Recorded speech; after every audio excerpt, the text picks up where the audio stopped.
Pessoal, então hoje nós vamos falar um pouco sobre... E olha, antes de começar, já quero dizer que a gente pode bater papo aqui. Eu vou falar algumas coisas teóricas, mas eu acho que todo mundo é especialista em trafar. Não tem ninguém que não tem trafar aqui, eu imagino, né? Então todo mundo entende de trafar. Então nós vamos discutir, eu quero fazer um bate-papo aqui para a gente poder pensar mais sobre o trafar. Então esse processo da desdramatização do trafar tem relação com a anticonflitivologia, a base do processo de anticonflitividade. Se a gente for pensar, de onde que vêm os conflitos? Os autoconflitos, né? É quando a gente tem alguma, vamos dizer assim, algum problema com a gente, com os nossos próprios valores. A gente tem um conflito interno. E quando a gente entende principalmente os trafares, quando a gente desdramatiza essa condição, a gente diminui o conflito interno. Antes da gente resolver o trafar, é importante a gente ficar em paz com ele, para a gente ficar mais íntegro, mais inteiro. Entendeu? Então, eu vou estar falando de trafar, mas assim, o trafar principal do foco desse estudo é o trafar mais raiz da gente, de temperamento. Esse a gente não muda rápido. Então a gente precisa ter uma convivência boa com ele. Pô, Djalma, então você está me falando que eu vou conviver com o meu trafar, não vou querer mudar o meu trafar? Pode até querer mudar, desde que a sua motivação seja sadia. Será que a minha motivação para mudar o meu trafar é sadia? Ou será que eu estou brigando muito com ele? Então, esse é o ponto básico dessa desdramatização. Eu vou dar um exemplo assim para a gente poder trabalhar dentro de uma situação melhor. Eu sou amputado. Vocês acham que amputação é o quê? Trafar, trafor ou trafal? Falta uma perna. O que vocês acham? Trafal? Quem dá mais? Trafal? O que vocês acham? O que você acha, chefe? É um trafar também, porque é um fardo, né? Você precisa carregar uma... É um trafar. Perfeito.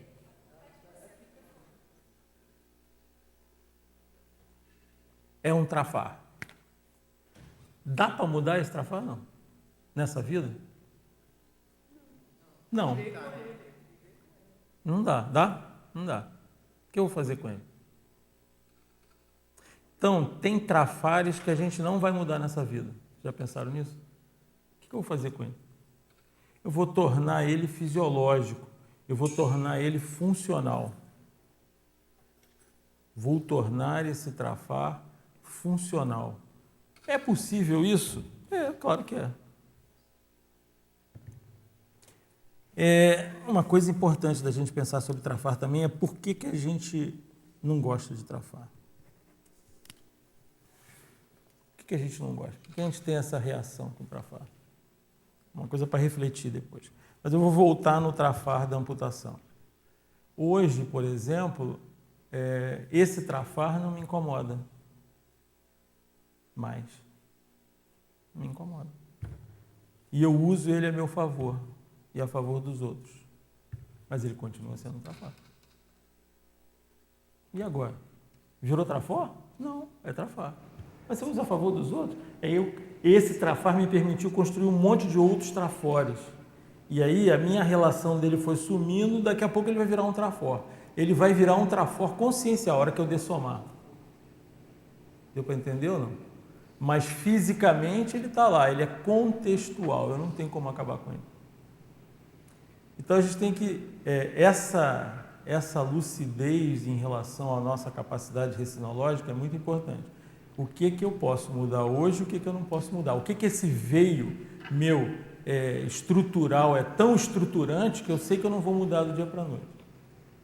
Entendeu? Então, por exemplo, eu sou bélico. Eu vou mudar tudo do belicismo nessa vida? Não vou. Como é que eu faço para resolver isso? Outra coisa, vocês já pensaram que o trafar pode ser um potencial importante para a gente? A gente só aprende acertando? Não, né? A gente aprende errando. Então, normalmente, tem um momento em que aquilo ali não está meio desviado, está meio fora, mas a gente está errando, mas a gente está aprendendo. Aprendendo o quê? O que a gente está aprendendo com o trafar? A não errar mais, é uma das possibilidades. Mas o que mais? Vocês acham... Novas técnicas, o que mais? Superação. No caso seu, você transformou em um trafor porque você está nos ensinando a superar. Sobre isso. Você... Exato. Ele virou uma força para você. Ele virou uma força para mim. O exemplo que você dá, você está à vontade. Exato. Isso faz bem para nós. Isso faz bem para todo mundo. Faz bem para mim e faz bem para todo mundo. Então, a gente aprende. Então, se a gente conseguisse fazer isso com todos os nossos trafares... E outra coisa, quando o trafar é muito estrutural, ele está assim dentro do nosso temperamento, talvez a gente vá ser serenão e vai ter essa característica. Provavelmente não vai ser mais trafar, é mais ou menos que nem a minha amputação, mas ele vai ter aquela característica. É uma característica. E principalmente, desenvolveu um atributo consciencial. Então vamos pensar um pouquinho o que é atributo, o que é trafar. Uma coisa importante sobre atributo trafar é assim: trafor é individualíssimo. Ninguém tem dois iguais. Não tem duas amputações iguais. Elas são parecidas, mas não é igual. Então o trafar também não é igual. Quanto mais a gente estuda na conscienciometria, mais a gente vê que as nuances, as características dos nossos traços são muito individuais da nossa manifestação. Agora, os atributos conscienciais, eles são mais globais. Os atributos conscienciais são a base, são potenciais. Depende do nível evolutivo, tá certo? Tem atributo que é de serenão. E a gente vai chegar lá para desenvolver o atributo de serenão. Pergunto a vocês. Você faz alguma coisa tipo gênero, espécie? Fiquei lembrando um pouco do direito tributário, por exemplo. Tributo é gênero. Aí vem as espécies. Taxas, contribuições de melhoria, IPTU, IPVA. Mas o gênero é o tributo. E as espécies... Você diria, então, que a tributologia seria o gênero e vem as espécies que são singulares ou singularizadas na consciência idiosincraticamente, ali, individualmente. Metáfora perfeita, exatamente isso. Tá. Exatamente isso. Eu cheguei um tiquinho atrasado, eu peguei a tua frase antes, assim, não sei o quê, chegando até o serenão, o trafar se transformaria em... desculpa o meu atraso, eu não peguei esse pedacinho da frase. Eu imagino que serenão tem trafar. Vocês não imaginam? Eu sempre sou meio repetitivo, né? Sim, ainda tem. E eu lembro do Mr. Vieira, lá, o Valdo, falando assim, que pergunta vocês fariam para a consciência livre? O Valdo é danado, né? Que pergunta vocês fariam para uma consciência livre? Que tenha recém adquirido aquela condição. Sabe qual era a pergunta que o danado do Valdo faria? Só o Valdo. Qual foi o último trafar abandonado? Porque o cara...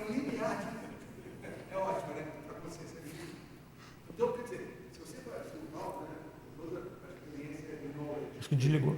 Faria a pergunta, a gente gosta, né? Se faz com o estado sereníssimo, tornado consciência livre, então o estado sereníssimo ainda tinha... E ele mesmo depois, falando sobre o incógnito, ele fala, mas no nível dele, a consciência livre deve ter alguma coisa também, né? Não é perfeição, né? Então, esse é o processo. Então, Djalma, senão a gente vai fazer apologia à perfeição. Fala. deixa eu só colocar uma coisa aqui para você ajudar assim. Eu acho que até dentro da própria Conscienciologia se cria uma dicotomia entre trafor e trafar. Trafar é ruim, trafor é bom. Sim. Então, e aí quando você coloca essa proposta, você vê que parece que para chegar no atributo, essas coisas são juntas. Sim. Faz parte da consciência esse processo. Do mecanismo evolutivo. Isso. E aí, quando você fala em superar, as pessoas pensam, às vezes, em trafar ser eliminado. Isso. Sim. Sim. Então, eu acho que é importante como desconstruir Porque isso tem até um processo religioso, né? Céu e inferno, sabe? Tem aquela coisa dicotômica com relação aos traços. Perfeito. Eu gostaria que você pudesse perceber como é que você desconstruiu isso, tá? Como vai ajudar todo mundo a desconstruir também esse processo de separar uma coisa da outra, sendo que está uma coisa conjunta dentro de você. Entendi. Primeira coisa que eu estava falando, né? A gente é um ser integrado, então nós temos trafores e trafares. A gente não pode gostar da gente pela metade. A gente tem que procurar integrar a gente como um todo. Então esse é o primeiro ponto. Não que eu vou me apaixonar pelo meu trafar, mas eu preciso ter uma integração mínima. Isso vai aumentar a minha homeostase. Esse é o ponto principal. E outra coisa, eu estou desenvolvendo o meu atributo. Mal ou bem, de um jeito, com trafores ou trafares, eu estou desenvolvendo o meu atributo. Eu estou desenvolvendo a base. Eu estou aprendendo com a minha manifestação. Ela, mesmo a manifestação torta, nos ensina. Então, essa é a condição. A gente desdramatizar o erro, desdramatizar esse processo. E outra coisa, a gente não elimina, né? Porque se eu estou desenvolvendo um atributo, quando eu torno o meu trafar funcional, eu não eliminei o atributo que estava alimentando aquele trafar. Eu eliminei o desvio do meu comportamento. Mas aquele potencial, ele continuou. Então, você entende que o atributo alimenta o trafar? eu entendo que o atributo alimenta o trafar. Como é que você vê esse mecanismo aí? Assim, É uma boa pergunta.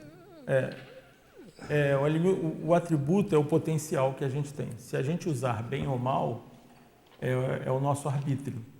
A gente pode usar bem ou mal. Então, por exemplo, a diferença entre teimosia e persistência. O atributo é o mesmo, mas eu sou teimoso, porque a minha aplicação egoística daquela situação me torna teimoso. Mas nem por isso eu vou deixar de ser persistente, entende? Eu não preciso deixar de ser persistente completamente. Eu dei um exemplo bem básico para a gente poder entender. Então, eu não vou deixar de ser persistente. Pelo contrário, aquilo ali pode ser até uma coisa estruturante da minha natureza, tá certo? Como abridor de picada, por exemplo, eu sou teimoso, mas sou persistente também. Djalma, pela sua descrição, eu fiquei lembrando daquela abordagem do mega trafar composto. Isso. Que aí você pega um trafor, quer dizer, está presente um trafor e um trafar. O político, né, que é bandalha, tem uma coisa de corrupção, mas ele é um ótimo orador, tem uma ótima prolação, comunicação verbal. Mas quando você ficou mal. dando o exemplo da persistência e da teimosia, eu percebi como um mega trafar composto. Assim, mais ou menos, mas por quê? A teimosia tem um quê de egocentrismo. Não, I am the one, I'm the owner of the truth. Eu sou o rei da cocada preta e sou dono da verdade. E aí você pega aquela endurance, né, aquela persistência e transforma no mega trafar composto da teimosia. Por isso que eu não concordei tanto com essa exposição nesse ponto, porque mais ou menos você botou como parametrizado a persistência e a teimosia. Eu veria a teimosia com o quê de egocentrismo, aí sim trafar, e a persistência como trafor. E a junção dos dois, o mega trafar composto. Por isso que eu não... Não é que a persistência Você e a entendeu teimosia... por que eu fiquei... A persistência e a teimosia têm a mesma base dessa estrutura de continuismo, dessa força de continuismo. Uma é uma manifestação mais egóica e a outra é uma manifestação menos egóica. Do mesmo atributo por detrás. É isso que eu estou falando. O mesmo gênero tem espécies diferentes. No exemplo dado, que denominação você colocaria para o atributo em si, nesse caso? Como é que você chamaria o atributo?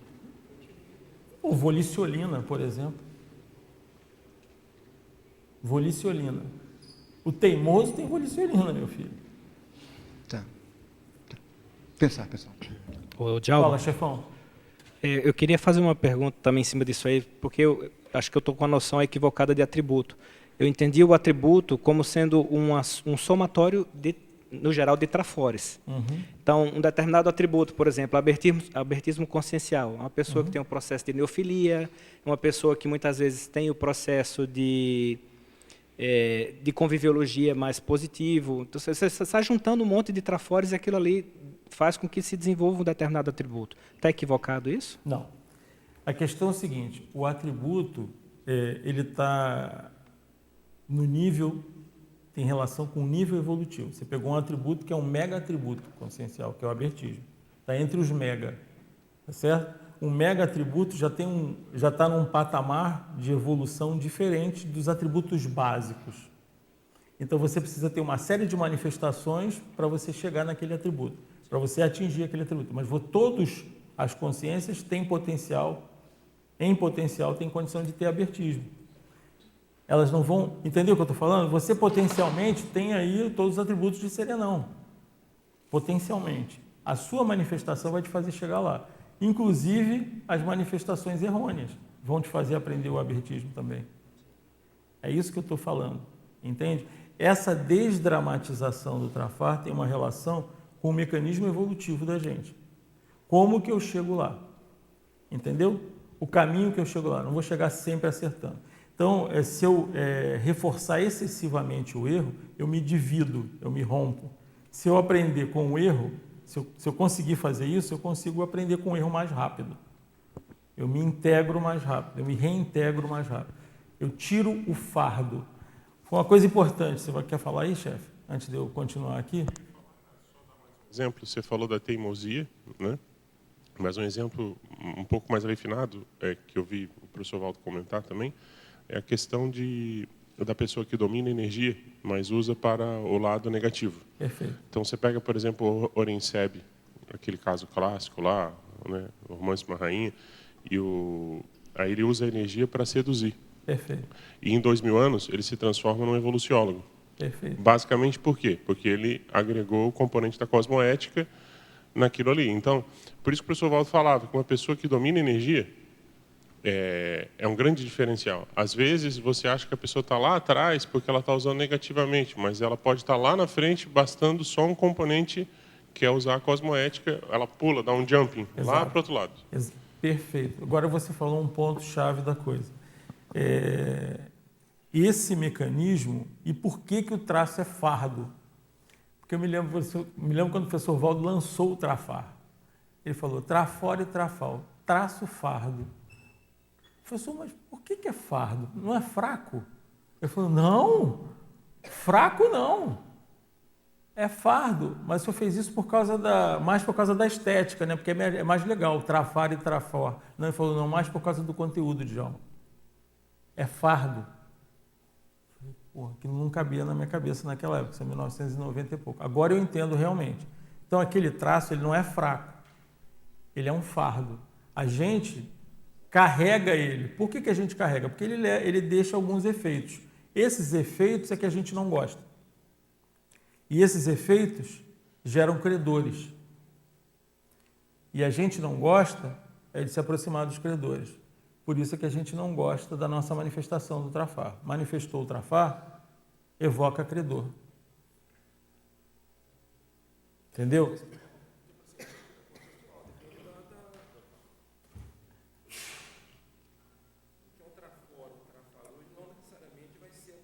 Perfeito, perfeito. O contexto da pessoa no processo evolutivo. Dentro do dela. processo evolutivo. É. E até tem certas coisas que são mais funcionais ou menos funcionais, de acordo com o que você vai ter que fazer e dentro da tua estrutura. É. Então, por exemplo, para uns, aquilo é trafar, para o outro do lado é trafor. Trafor. Putz, Djalma, é isso? Falei, Então, por exemplo, você vai ver o cara que, por exemplo, o abridor de picada, que é teimoso. Essa teimosia, ela tem muitas atenuantes. Por isso que a gente fala de atenuante dentro daquele contexto, porque aquele potencial ele é muito importante dentro daquela situação. Entendeu? Sim. E aí esse potencial ele se funcionaliza. A coisa importante é ficar funcional. É estar funcional. Então agora eu desdramatizei de vez. Então, peraí, vamos acabar com esse troço e vamos ver se esse negócio está funcional ou não. Qual que é o efeito? Efeito com quem? Aí tá bom, então isso está gerando credor. O que eu faço com o meu credor? Eu preciso atender. Então, se o meu trafor evoca os meus credores e eu preciso resolver o meu trafar, evoca os meus credores e eu preciso resolver com meus credores, meu trafar é a meu favor, então, nesse caso. Sim. É um elemento de contato, de rapport com as consciências que eu preciso recompor. O Orenceb é o caso clássico. Se você for ver, ele demorou esse tempo todo provavelmente em recomposição. Então, a gente vai ter recomposição. A recomposição é ruim? Não, gente. Esse que é o processo de contaminação evolutiva. Como é que vocês pretendem ajudar os outros? Vai ajudar só a gente que só fez coisa boa? Então, essa contaminação, e o trafar nesse caso, então, ele tem uma importância para mim porque é o maior potencial evolutivo que eu tenho no momento. Eu já tenho alguma coisa desenvolvida de atributo. Se eu ajustar esse negócio, que nem a gente estava falando ali, o negócio da teimosia e da persistência, eu tenho um ganho evolutivo rápido. E outra coisa, eu ainda posso assistir meus credores. O negócio é vencer a dor secundária, né? É a dor secundária. Você sabe, já ouviu falar na dor secundária, né? Não? Oi? Não, não é o ganho secundário, não. É dor secundária. Dor secundária é o seguinte: quando alguém vai dar uma injeção em você, vai tomar uma injeção. Só de eu falar a palavra injeção aqui, o pessoal já mexeu na cadeira. Alguém tomou injeção? Não. Você tomou aí? Você já venceu a dor. Você já venceu a dor secundária. Você não tem dor secundária de injeção. Não vale. Você é o caso do que a gente tem que chegar. Exatamente. Então a injeção não te mete medo. Por quê? Ele venceu a dor secundária. O que é isso? É a emoção associada àquele problema básico. Tá certo? Essa emoção associada àquele problema básico é o que eu posso mudar agora. Então, por exemplo, é a dor secundária. Então, eu fui amputado lá. Eu dei o exemplo do trafar da amputação. Então, toda hora que eu encontro com alguém, a pessoa me lembra que eu sou amputado. Quando ela me lembra, puta, de novo, o cara olha, todo mundo, entendeu? Pensa, chama atenção. Então, ou eu vou ter que transcender essa dor secundária, ou eu vou ter que conviver com ela o resto da vida e ficar reclamando dela, que é o que a gente faz na maior parte das vezes com os nossos trafares. Então, é opção. Se eu transcender a dor secundária, eu diminuo o meu conflito, que eu estava falando aqui no início, gente. Aí vira o contrário. Agora, quando o cara olha para mim, que eu chamo a atenção, eu começo a usar isso como ferramenta. Eu já sei que eu vou chamar a atenção, então eu sou uma ferramenta de marketing ambulante. Então, eu ando, o povo olha e tal. Se quiser, eu estou vendendo espaço aqui na minha camisa. Sabe qual a... Opa, putz, você vai dar... Sabe qual a expressão que veio das pessoas? É o heterofixador mnemônico. É o outro, heterofixador mnemônico. Djalma, queria fazer uma contextualização dentro do que você falou, que o trafar, ele é um evocador dos credores. Perfeito. E você associou como sendo a recomposição. Eu queria discordar um pouquinho dentro do viés do paradireito. Eu penso que o trafar é um evocador, mas está na fase da interprisão. Se ele já está burilado, se a pessoa já está consciente e pode assistir o credor, aí já é a fase da recomposição, né? E se ele já superou totalmente, já estaria na fase da libertação. Você concorda? Ou assim, porque você lembra aquela fase da interprisão que as pessoas estão... a evocação é constante porque elas não conseguem sair daquela máquina, né? Daquele esquema que a pessoa ajudou a montar. Então, é tudo muito parecido, é tudo muito misturado. É assim que eu vejo a questão da interprisão e do trafar. Perfeito. Deixa eu só botar aqui. Mas na prática, as coisas não acontecem tão bonitinho, tão lineares, de forma didática assim. A gente tem fases a gente continua ainda, apesar de nós estarmos, a maior parte de nós aqui, todos na fase plena de recomposição, ainda temos algumas interprisões, ainda temos algumas vitimizações, etc. Tá certo? Você fala todos assim, do grupo, você está falando? Todos do grupo aqui. Ok. Do grupo aqui, tá? Agora, veja bem, então por isso é que desdramatização de trafar e anticonflito a gente fala para quem já passou pelo menos da fase da vitimização. Porque é a antivitimização, é uma forma de pensar em não ser vítima mais, acabar com o mecanismo da vítima. Então, antes mesmo de eu preciso aprender a recompor, antes mesmo de resolver o trafar. Você já pensou nisso? Sim, mas aí agora eu vou te fazer uma pergunta, porque eu sei que você é um conscienciômetra super veterano, deve ouvir muitas pessoas. Quando você disse, todos nós estamos na fase da recomposição, você não acha que muitos colegas ainda estão na fase da interprisão? Tem coisas acontecendo que pode levar à interprisão? Por exemplo, no universo da paradireitologia, pensar mal é crime. E, muitas vezes, pensar mal pode causar um mal ao outro sem que aquela pessoa esteja sabendo o que causou. Pode levar a um acidente de percurso. Recentemente eu soube disso. Então, assim, as coisas são um pouquinho mais complexas, mesmo no nosso grupo. Né? Mas, assim, a fase da interprisão é aquela fase em que a gente está primariamente no crime. Primariamente Correto. no crime. Sim. Escancaradamente no crime. Ainda nem fomos vitimizados de nada. A maior parte de nós já passou disso. Difícil que alguém de nós esteja nessa fase. Até possível, não vou dizer que não, né? Mas, assim, isso eu acho que é menos provável, tá certo? Alguns de nós podem até ter mais vitimização, dependendo da ficha de cada um, do que outros. Por exemplo, eu sou um cara bastante vitimizado. Ó. Estigma, estou vendo, a minha vitimização ela é visível. Então, eu ainda tenho uma grande carga da fase de vitimização aqui, para todo mundo ver. Tá certo? Então, é real. Mas eu acho que eu estou na fase da recomposição. Preponderantemente. Preponderantemente. Ok. É que prepondera, mas, inevitavelmente, temos interprisão e temos vitimização. E temos algumas coisas que estamos em libertação. Ok. Agora... É esse que é o processo. Tá. Então, preponderantemente, assim que eu penso. estamos na recomposição. E precisamos aproveitar essa oportunidade para recompor. Sem dúvida.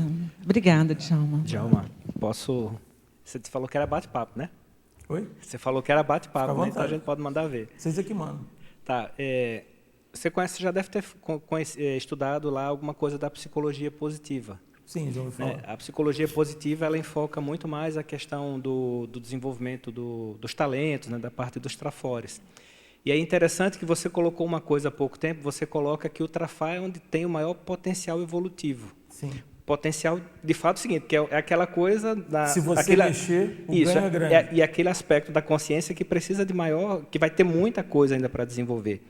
Na psicologia positiva, eles tratam isso de um modo diferente, né? Eles falam que o maior potencial de desenvolvimento pessoal, que a gente pode tratar como potencial evolutivo, é a questão da pessoa focar nos talentos.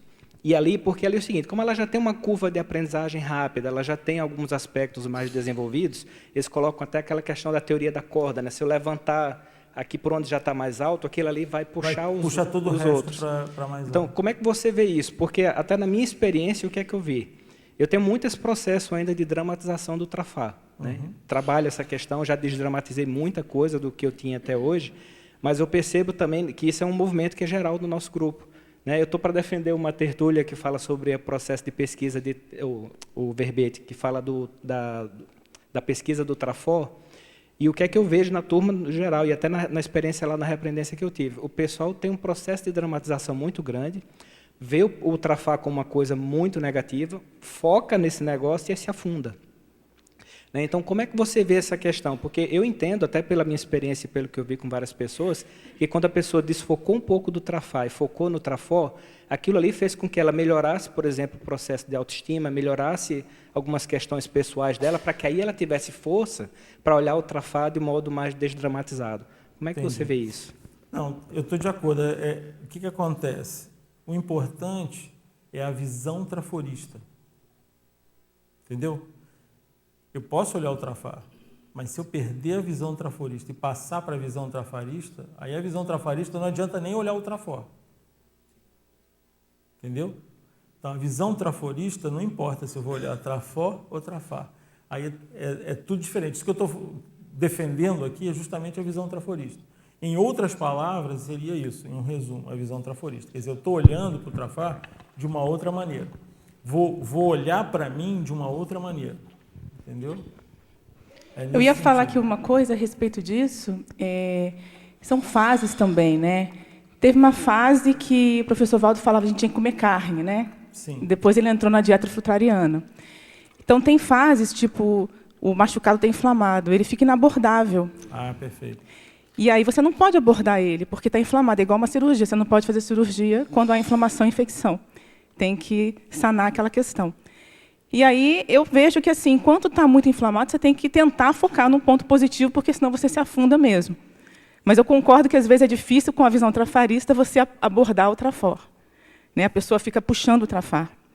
Mas, de qualquer forma, eu entendo como fase, porque tem fases da pessoa, ela já pode abordar o trafar com a visão traforista, que é a condição positiva que você trouxe. Exato. Entendeu? Então, em que fase cada um aqui está. Ela chamou a atenção para uma coisa interessante que a gente fala bastante, que é a inflamação dos trafares, que tem a relação com esse processo do drama que você estava falando, a dramatização e tal.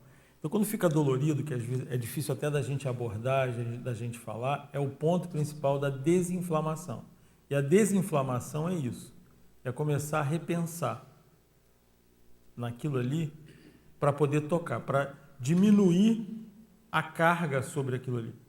A gente tem uma tendência a carregar as tintas, entende? Essa tendência a carregar as tintas, que é a visão trafarista.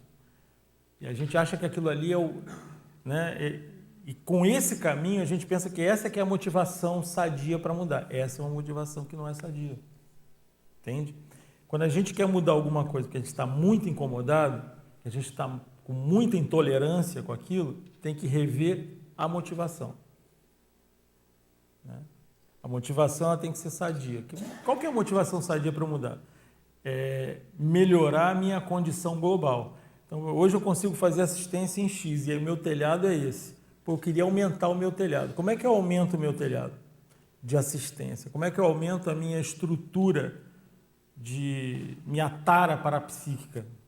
Isso aí vai envolver você transformar o trafar em algo funcional. O trafar é um bom caminho para mexer, para aumentar a tara parapsíquica. Entendeu? Um bom caminho. E você já falou sobre a questão do traço como tema central neutro? Não, mas pode falar, pode puxar. Quer puxar? Porque, bom, lá na Consa a gente tem uma parte lá do curso Teáticas, a gente faz a escala evolutiva e trabalha com os atributos. Então, a gente tem uma proposta ali que os atributos são todos positivos. Né? E, na verdade, um trafar ele é um traço desenvolvido. É a questão de mudar a motivação, a cosmoética. Aparentemente, ele é mais simples do que desenvolver um trafal, um traço que você não desenvolveu ainda, que você não tem, que precisa desenvolver. Só que o nível de abordagem dramática que a gente tem com o trafar, fica difícil mexer no trafar ali enquanto ele está naquela inflamação da dramatização. Então, a gente tem que ir para o trafal. E o trafal ajuda a gente a olhar com uma condição mais positiva do que falta e motiva para a gente desenvolver. Né? Só que o trafar, ele é um traço que já foi desenvolvido. Né? Então, a questão é mudar, eu vejo que é mudar a motivação e a questão da cosmoética. Eu acho que a coisa mais séria é mudar a relação. Mudar a relação. Isso é mudar a relação. Talvez, antes de mudar o trafar, é mudar a forma como eu me relaciono com ele. Entendeu? Para eu poder ajustar a motivação.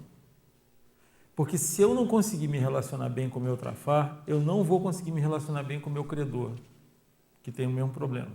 Como é que você conseguiu fazer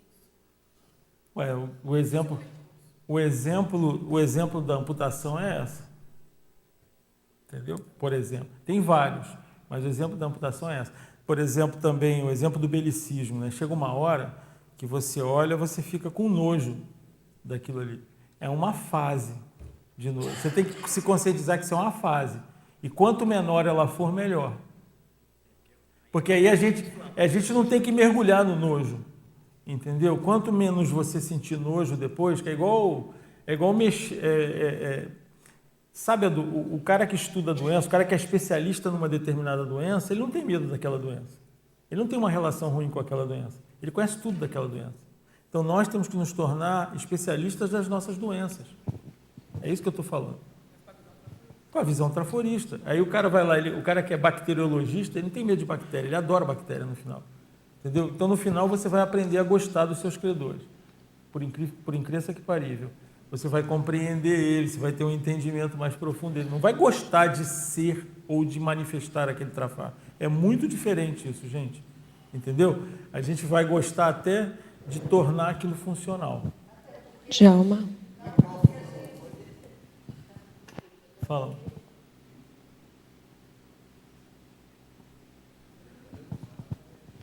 Até porque... Fala. Não, ele não ligava. Até porque, da onde que vocês acham que vão surgir os nossos amparadores? Dos credores. É o que a gente transforma. Todo mundo acha que amparador nasce em árvore. Não é assim, não. Da onde ele veio? Normalmente... Então, é todo o processo, veio junto. É uma coisa interessante que ela está falando. O amparador da gente é quem já conseguiu transcender a relação de credor que a gente tinha com eles. Tá certo? Ele transcendeu o nojo da gente. Djalma, posso... E aí consegue atender a gente com tudo aquilo ali, gente. Nós vamos ter que fazer a mesma coisa com os nossos assediadores. E com o príncipe, mas para fazer isso tem que fazer com os nossos trafares primeiro. Opa, fala. Eu queria trazer, dentro da pergunta da Paula, uma técnica que pode ajudar nisso. Não sei se você aplica isso, mas é a contextualização do traço, né? Que é a pessoa olhar a história dela. Perfeito. E tentar entender onde que aquele traço foi importante, inclusive, para alavancar a sustentação da pessoa. Eu vou dar um exemplo bem dicotômico para ficar mais claro. Por exemplo, a pessoa que se chateia porque matou alguém no passado, mas hoje matar alguém não é a mesma coisa que há 1000 anos atrás. Perfeito. O contexto social, o zeitgeist, as relações humanas eram diferentes. Então, é um extremo. Mas se a pessoa olhar, por exemplo, um traço como a teimosia que foi falado aqui, até onde isso é algo que sustentou a sobrevivência, inclusive intrafísica dela em algum contexto, né? No caso da mulher tem vários traços assim também, a repressão, a proteção, a contenção feminina, né? O que era uma mulher sorrir há 300 anos atrás? Então, eu acho que esse tipo de contextualização histórica ajuda muito. Para poder tirar aquele traço da anacronia de hoje eu aplicar ele como 300 anos atrás é que é o problema. Ajuda muito. Né? Porque se eu conseguir entender fica anacrônico, né? Exatamente, se eu conseguir entender aquele traço no contexto dele hoje, e mesmo para essa vida, né? São coisas que a gente aprende na infância, e aí as técnicas de psicologia dão show nisso, né? Para fazer essa atualização histórica do que a pessoa sentia lá faz o psicodrama lá da infância e vê que ela não precisa mais atuar daquele jeito, que ela tem outros recursos. Então, para mim, é uma das técnicas que mais me ajuda. É olhar que aquilo não é só um problema, aquilo é uma tática de sobrevivência. Se eu cheguei no intermissivo, o saldo é positivo, né? E aí desdramatiza pelo saldo, pelo conjunto. Essa é uma técnica bem interessante. A maior parte dos nossos trafares, em outro contexto, podia ter sido trafor. Isso é um ponto fundamental. Né? Quando a gente era tigre, né, estava tudo certo, você vir correndo no campo, pular em cima da gazela e matar ela. Né? Hoje em dia, se você fizer isso, vai ser um negócio meio esquisito. Então, ou se você tiver esse ímpeto também, vai ser esquisito. Então, você vai ter que... Agora, você tem que compreender que você foi tigre. Né? Aí isso já ajuda a compreender o ímpeto. Acho interessante, Djalma, disso aí, é que eu acho que é uma coisa bem difícil a gente olhar para trás e ver essa contextualização que você trouxe. Difícil que eu falo, não nesse caso, de você olhar a contextualização, isso é importante. Mas onde que um trafor virou trafar? Onde ele perdeu a funcionalidade? Porque isso é igual ao Windows, tem que fazer update, gente. E, às vezes, o mais novo dá mais problema do que o antigo. E aí volta, aí o pessoal reclama, e tem o patch lá para consertar, aí vamos pegar o antigo, volta para o... Então, essa é a evolução da gente. Ou então instala logo o Windows. Não adianta pegar um Windows maravilhoso, ele não necessariamente vai ser melhor, mas é uma contextualização e um ajuste, uma tentativa e erro de funcionalização daquele traço. De novo, o traço que foi desenvolvido. Né? Então, o cara lá gritava lá, foi um exemplo que a gente deu até na elaboração do Teáticas, o cara lá com vozeirão que grita, que hoje, nossa, é chato ficar perto dele porque ele fala alto, mas lá atrás o cara falou, olha o dinossauro, salvou um monte de vida. E aí, era trafó naquela época, olha que máximo, né? Hoje já não é mais, porque a gente tem microfone, não precisa gritar, as salas já são acusticamente melhores preparadas, enfim. Então, é uma questão de ajuste do traço. Aí é uma inteligência que precisa a gente precisa desenvolver no atrito do dia a dia, na evolução, né, no nosso cotidiano, para poder ter essa percepção de que aquele traço já não serve mais naquele contexto, daquela forma manifestada. Aquela potencialização ela tem que ter um ajustamento. Aí você vai ajustando e vai desenvolvendo o traço, que aí ele pode continuar sendo trafor. Uma outra técnica interessante também. João. Fala. Eu acho que foi perfeito esse teu exemplo do Windows, que às vezes a gente coloca realmente está evoluindo, é melhor e daqui a pouco ficou pior. Por que eu estou falando isso? Porque eu já tinha feito a pergunta também para o Valdo na época, e esse teu exemplo do Horenseb serve para os dois lados. Do mesmo modo que o cara foi Horenseb e agora, de repente, ele virou evoluciólogo, o oposto também pode acontecer. Você está indo bem, chega na hora que aí você tem que... Aquilo que era trafor, de repente, pode virar trafar, e parece até aquela brincadeirinha de criança. Quantos passos? 2 para frente. Quantos passos? 1 para trás, entendeu? De repente, a gente dá um passo para trás. Por isso que o importante não é aquilo, não é o trafar em si, é a gente pegar como que o mecanismo acontece. Porque hoje, coisas que para a gente até é trafor, como é que vai ser na próxima? Como que a gente vai lidar com isso? Então, se a gente compreender todo o mecanismo da evolução, quer dizer, a chance que a gente tem numa próxima, o mecanismo em si já está introjetado, porque fatalmente a gente vai vir com alguma outra coisa para trabalhar. Senão a gente já virou serenão. Como a gente não virou, então todas as chances e probabilidades podem ocorrer numa próxima. Não? Secundária, que eu gostei do que você falou. Sim. Queria ver, no seu caso, quais são as técnicas que você usou ou usa, as ferramentas para vencer a dor secundária. Perfeito. Isso daí tem a ver bastante com o que a Paula perguntou, né? Então, primeiro a gente tem que identificar a dor secundária, porque a gente acha que ela é inerente. E eu preciso separar a dor secundária da dor primária. O que é a dor primária e o que é a dor secundária? Porque a maior parte das vezes a gente acha, isso aconteceu, eu preciso ter essa reação aqui. Só que aquela reação ela tem uma dose que eu tenho direito de mudar. E tem uma dose que eu não tenho, porque é natural do fato, tá certo? Que faz parte dos fatos. Então, quando eu consigo fazer isso depende de uma reflexão, né? Vou fazer uma reflexão para ver, esse troço está me incomodando, mas por quê? Por que está me incomodando tanto? Aí eu vou olhar, não, esse pedaço aqui é meu. Isso aqui não tem nada a ver com a situação, isso aqui é meu. Eu é que estou fazendo botando essa tinta a mais aqui. Se eu vamos dizer assim, tirar força, a técnica é essa. Se eu tirar força desse processo aqui e refocar, reperspectivar isso aqui, eu vou conviver melhor com isso. Então, passei muito com isso com dor física. Tive muita dor física na época da amputação, tive muita dor física. Eu comecei a descobrir, falei, gente, não é possível, como é que eu vou conviver com isso? Eu comecei a ver que entre a dor física e a dor emocional é a que mais pesa. A dor física mesmo, gente, é um negocinho desse tamanho, entendeu? Aí você convive bem a gente convive bem com a dor física, a gente não convive bem com a reação emocional àquela dor física. Então, o restante... e essa dor emocional, apesar de muita gente achar que ela é inerente a uma situação, ela não é inerente. A gente tem direito de mudar. Isso é que eu chamo de livre-arbítrio. Entendeu? Então, vou lá. Isso aqui, a dor emocional está muito grande. Não posso ficar com isso aqui. Então, vou resolver isso aqui. Como é que eu resolvo? Vou enfraquecer esse negócio. Um termo técnico, análise transacional, fala isso que você faz é a magnificação. Tem um dado de realidade, mas você magnifica ele. Magnifica. Por que esse drama... Por isso que a palavra é desdramatização. Né? Por que tem esse drama? Qual é o drama? Entendeu? Aí eu vou desfazendo o drama. Depois de um tempo, esse exercício começa a ficar mais natural com as coisas, entende? Você vai esvaziando essas questões, vai aprendendo a esvaziar as questões. Aí é a educação pensênica, né? Eu vou começar a esvaziar como é que eu penso, o que eu quero pensar. Eu não quero pensar isso, eu não gosto de pensar isso, eu não preciso pensar isso. A gente só pensa o que a gente quer, não precisa pensar o que a gente não quer. E talvez reforçar, falando na educação pensênica, com um reforço danado no SEM, né?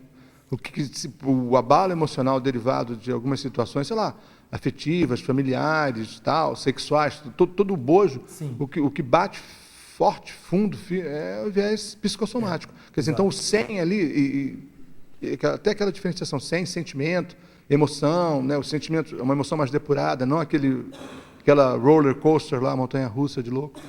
Uma outra técnica é trazer para dentro do seu íntimo. Toda vez que a gente tem uma situação como essa, a gente quer alijar. Eu quero sair com isso aqui, esse negócio está me incomodando, não sei o que lá. Eu faço ao contrário agora. Eu pego aquilo e eu vou trazendo mais para dentro de mim para sentir mais. Vou sentindo mais, sentindo mais, sentindo mais, aquilo perde o sentido. Paradoxalmente, aquilo perde o sentido. Você reincorpora. E é a mesma coisa do fardo. Fardo, se você puser o fardo mais para perto do seu corpo, ele pesa menos. Se você puser o fardo mais para longe do seu corpo, ele pesa mais. Então, uma mochila é mais fácil de carregar do que um negócio que você sai arrastando, né?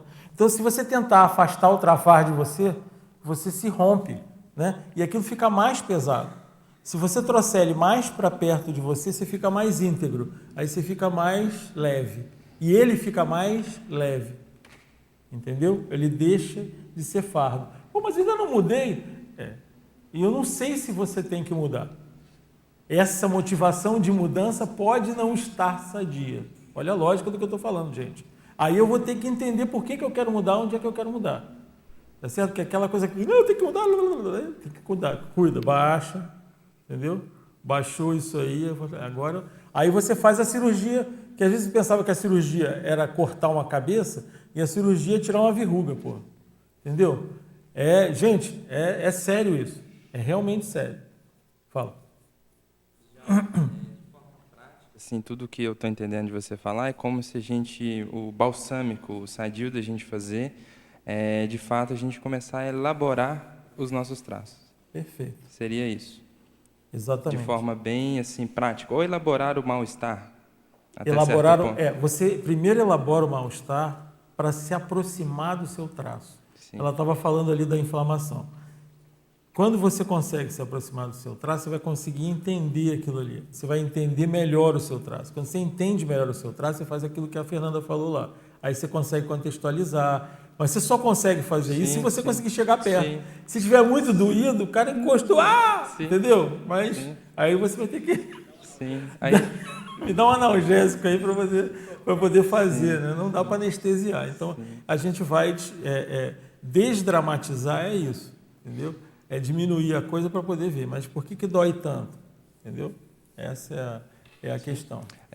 Dentro do que o nosso amigo estava falando ali, me veio assim, na hora uma ideia que eu tive há pouco tempo a respeito de que a predominância ou preponderância no SEM aniquila até os maiores gênios. Se o SEM for emocional. Emocional. Se não, vamos falar de mega fraternidade, pacifismo, não, mas a questão emocional. É verdade. Aí descamba tudo, é verdade. Isso aí.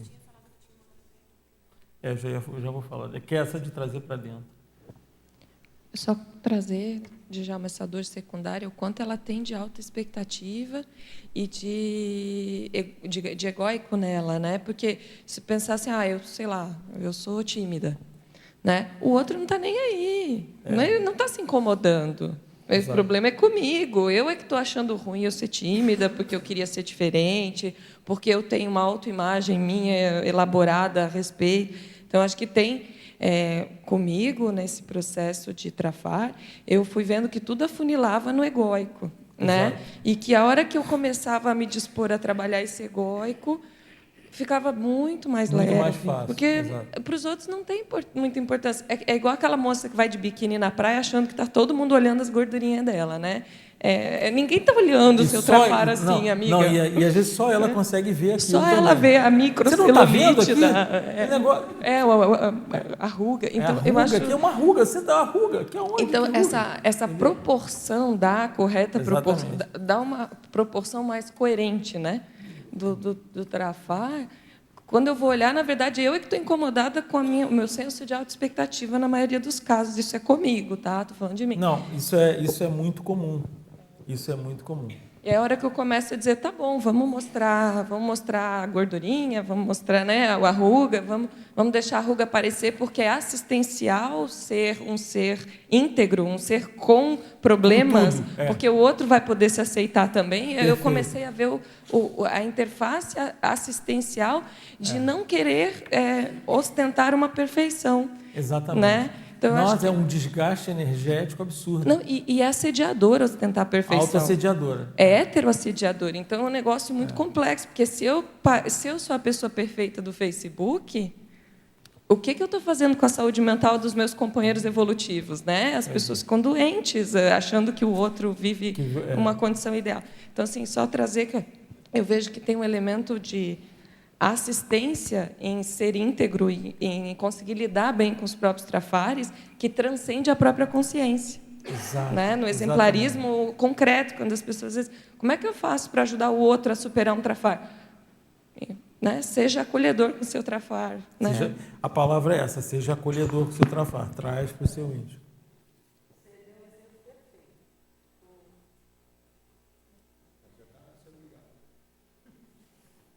É o Djalma nadando. Gente, vocês não imaginam como que é. Ele com uma perna, com aquele short, com aquela e ainda aparece mais, entende? E aí o que aconteceu? Quando eu vi o Djalma na piscina, fazendo aquilo ali tudo, a minha gordura desapareceu. Quer dizer, aquilo que eu tinha tanto disso e daquilo, então, resumindo, aí eu consegui começar a nadar, começar a fazer um monte de coisa, porque ele tinha assumido a perna dele, entendeu? Então, realmente é por aí, o trafora, e é a mesma coisa, a mesma analogia, né? Passa longe de utilizar a técnica. Djalma, fala. Eu queria que você aprofundasse um pouco mais essa questão do estudo da motivação do trafar. Perfeito. Isso aí é uma coisa que está me motivando muito, está passando muito aqui na cabeça. Legal. Isso é muito interessante, porque na maior parte das vezes, gente, sem exagerar, a gente, olhando assim pela Consus, 95% das motivações elas não são totalmente sadias para a mudança. Tá? Porque justamente ela parte dessa premissa de que a gente tem alguma coisa muito errada e está muito insatisfeita com a gente. Então, assim, primeira recém que a gente precisa fazer é no jeito de mudar, é no jeito de abordar a si mesmo. Então, primeiro você tem que perguntar para você, para mudar, pergunta para você mesmo, você acha que você consegue mudar com carinho ou você acha que você só muda na pancada? Não, com você acha que se você pedir para você com carinho, você atende? Não, só para poder analisar a motivação, né? Se você pedir com carinho, você atende? Não? Algumas coisas hoje em dia já cansam. Então, tá bom. Algumas. Então, eu acho... Não, mas na pancada, se você só atende na pancada, você tem que pensar por que você prefere a pancada. Você está preferindo. Você está preferindo, né? Que você bata em você. Então, aí, assim, isso tem a ver com o que eu chamo de autoconfiança. Autoconfiança não é aquilo que as pessoas pensam assim, contrário de autoinsegurança, na minha visão. Autoconfiança é quando você confia nas suas intenções. Nas suas intenções, antes das motivações, diferente da motivação. Você confia nas próprias intenções, então você tem autoconfiança. Se você não confia nas suas intenções, você não tem autoconfiança. E aí, se você não tem autoconfiança, você vai fazer todas essas questões. Então, se você não tem autoconfiança, reveja as suas intenções. Oi, fala.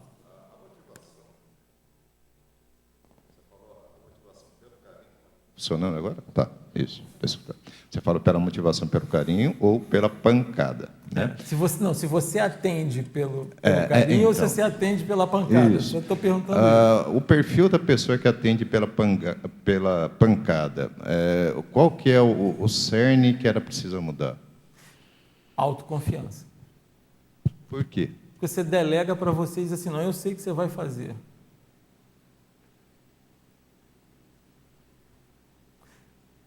Você é capaz de delegar para você e saber o que você vai fazer ou você vai ter que fazer microgerência? Como é que você funciona? Como é que são as suas intenções? Então, tem uma questão de intencionalidade aí por trás. Perfeito. Tá. Quando você acalmar, ajustar as suas intenções, quais são as suas intenções perante os seus trafares? Pensem nisso. Gente, a coisa mais importante não é a intenção com o outro, não. É a intenção com a gente. A gente só faz mal para o outro se a gente fizer mal para a gente. A gente não dá o que a gente não tem.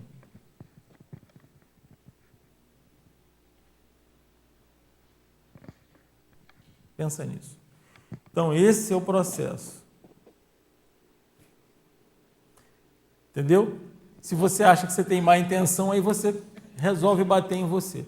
Agora, tem uma outra parte assim também, que é importante da gente analisar. Que foi um custo alto que a gente teve, que é a religião. A religião, infelizmente, educou a gente muito errado. Educou a gente a dizer que a gente é assim, que é botar para baixo, a subestimar, a bater na gente. Isso é outro processo. Esse é um outro elemento que a gente precisa entender também. É por isso que a gente, às vezes, acabou acreditando que a gente precisa aprender pela pancada. Esse é o outro elemento que a gente precisa eliminar. Ao longo dos anos, de tanto ouvir isso, a gente foi lavado cerebralmente pela religião. Eu acho que esse é o maior custo da religião. O problema da pancada é a pessoa que gosta de levar pancada, ela gosta de dar pancada também. Tem esse processo também, né? Esse que é o problema. Você está fazendo uma reformulação cognitiva do jeito de proceder. Isso. Né? Mas a intenção relacionada com isso é que ainda eu estou com, sabe, essa conexão da intenção com esse gosto doentio, né, ainda para ela. No passado não foi tanto. No passado não era. Em determinado momento, a gente às vezes, quando vai parar, a gente parou algumas coisas, você tem que fazer uma parada inicial, você tem que dar uma dura em você. Dá essa dura, mas mesmo na dura, a dura pode ter afeto, gente. Eu não preciso perder o afeto por mim. Eu posso dar uma dura com afeto. Eu não posso ser desafeto de mim. Entende? Nenhum trafar justifica ser desafeto consigo mesmo. Nenhum. É uma lógica terrível isso. Fala. A respeito do carinho e da pancada, eu vou me colocar aqui como cobaia. Quando garoto, eu tinha muita energia e qualquer coisa resolvia no braço. E portava do seminário, no primeiro ano, comportei perfeitamente bem, tinha medo de ser mandado embora. No segundo ano, já era veterano, aí qualquer coisa, um colega, sobretudo colega maior, porque menor nunca batia em menor. E eu brigava. E eu vim aqui para o Paraná, em Castro, e estava olhando um jogo de xadrez, não, de dama. Dois garotos estavam jogando dama, e eu olhei, e o outro fez uma besteira muito grande, e eu falei, puxa vida, mas... Aí ele disse, galo cego não dá palpite, né? Galo cego, galo de futebol. E eu falei, eu dou porque eu sei jogar, você não sabe jogar, não sei o quê, papapá, e saiu uma briga daquilo ali. Aí um professor, que a gente gostava muito, ele contava histórias para a gente no recreio e tal, me chamou e falou para mim, com carinho mesmo, né? Laurentino, você é um rapaz muito bom e tudo mais, mas você sabe que você foi o primeiro a brigar aqui no seminário, nunca ninguém brigou. Aquilo calou tão fundo, você não acha que você deve mudar isso aí? Nunca mais na minha vida eu briguei. Os outros me davam castigo por causa daquilo, tudo bem, né? Mas o jeito que ele falou comigo, sei lá, me esclareceu, me trouxe para o chão, né? Isso. Nunca mais. Isso é a intenção. Entenderam agora? Quer dizer, quando a gente precisa fazer isso com a gente. Entendeu? A gente precisa fazer isso com a gente. Se sensibilizar, ficar... A isso que é a diferença entre o auto-orto-absolutismo e a auto-intolerância. Auto-orto-absolutismo é isso. Por isso que é orto-absolutismo. Mas aí o outro ajudou ele. O outro ajudou ele a pensar com auto-orto-absolutismo, pensando bem dele. Ele não pensou mal, você entendeu a diferença? Você não precisa criar um pato pensene contra você para mudar alguma coisa, gente? Tá, Djalma, essa autossensibilização é uma espécie de contato maior com a tua natureza mais homeostática. Perfeito. O teu universo. Tá? Como é que essa autossensibilização que ele falou, eu acho que é o motor da evolução, acho que Perfeito. Maior. É o motor real da evolução. O motor real da evolução, é esse. Perfeito. Né? Só que como é que a gente consegue chegar nisso, qualificar a intenção aos poucos, até chegar nesse processo dessa autossensibilização? Isso aí é que, para mim, é recim de verdade, sabia? Porque é quando você consegue tocar no ponto seu. Se você não tocou no ponto seu também, você não... Se você não foi capaz de tocar no seu ponto também, você entre aspas, você não chegou lá, na reflexão, na profundidade. É por isso que a gente fala em aprofundar no traço. Mas para chegar nesse ponto, precisa desinflamar. Para você conseguir chegar no ponto de falar para você mesmo aquilo ali, não pode estar inflamado, senão está muito dolorido. Então, são fases. Primeiro eu desinflamo o meu trafar, desdramatizo aquela coisa toda, para depois conseguir me sensibilizar. Falar para mim mesmo com afeto, que era o que eu estava falando para ele ali. E dizer assim, pô, cara, não dá. Não, entendeu? Isso aí acho que não vale a pena. Aí é a decisão. Aí é a decisão. É a desinflamação. Porque a gente tem a tendência a achar que se aumentar a inflamação, aumenta a mudança. E não é real isso. Nós estamos... Está no sentido contrário, por isso que é a visão traforista. Primeiro eu preciso acolher aquilo. Se eu não acolher, como é que eu vou conseguir sensibilizar alguma coisa que eu não consigo acolher, gente? Eu não consigo acolher, eu estou querendo encher de pancada? Não dá. Não é verdade? O princípio é esse. Agora eu vou perguntar para vocês, a gente quer fazer assistência com os nossos credores. Complicou. Isso tem a ver com a dificuldade da desassim, né? A palavra-chave desse troço é desassim. Porque se você, assim, há uns 10 anos atrás, eu tive na TENEPS uma situação do amparador. Eu tinha muita dificuldade com a desassim. E aí veio aquela inspiração. Para você desassimilar bem, você tem que assimilar bem. Isso. Então, deixa a porta escancarada, não defende, não trava. Isso. E eu demorei anos para entender aquilo, porque, assim, e a minha defesa? Como é que fica nessa, né? É a defesa patológica. Sim. Que a melhor defesa que eu comecei a entender, aí eu vou perguntar para vocês, a melhor defesa que eu percebi era justamente abrir a porta e não trancar. Isso. Isso, para mim, foi assim, foi ao longo dos anos. Eu acho que isso viabilizou algumas reciclagens mais profundas, que eu não consigo implementar tudo, mas essa compreensão ela é bem difícil, mas na prática... A gente só consegue fechar a porta se souber abrir. Senão fica tudo no meio do caminho. Fica tudo no meio do caminho, Não, exatamente. Igual gaveta entravada. Não assimila nem desassimila. Fica então, travado no meio. Fica travado no meio. Então, porque você também não viveu aquilo ali. Então, aquilo, a pessoa fala assim, eu não consigo desassimilar isso aqui, tá certo. É porque, em geral, aquilo ali é alguma coisa do passado. O problema da gente é memória. Depois me lembra de falar de memória aqui, que a memória é a chave desse troço. Vamos tentar lembrar da memória. Tenta lembrar para não esquecer da memória. Para não esquecer. Então é o seguinte, o que acontece com a proximidade do credor? Dá uma reação natural, tá certo? A gente sabe até que epilepsia é por aproximação de credor. Você vê como é que até fisicamente a gente tem reações somatiza, né? sérias com esse processo, porque isso tem relação com a memória. Então, à medida que isso vai aproximando, que as consciências vão se aproximando da gente, isso vai trazendo essas reações. Se a gente não permitir chegar e logo travar, a gente não chega nem a um ponto mínimo, olha só, de assimilação para poder fazer a desassimilação. Então, o abrir não é que você vai abrir as portas e deixar tomar você, não é isso não. Gente. Não é isso. Abrir é prescrutar, é permitir o laboratório da experimentação daquela situação. É abrir certo? Com a intenção correta. É abrir com a intenção de prescrutar, você vai ter que saber. Entendeu? Só fugir, botar a cabeça embaixo do travesseiro e sair correndo, não dá para ser assim todas as vezes, tá certo? Então, essa assimilação mínima que a gente está falando, você precisa ou fazer a assistência ou até saber o que é aquilo, para saber. Então, senão você vai sair, você quer sair cego, surdo e mudo. Deu isso aqui, eu já viro a esquina. Aonde eu descobri isso foi com o interferon. O interferon é que me fez descobrir, tomar interferon, que me fez descobrir que eu tinha isso. Isso o quê?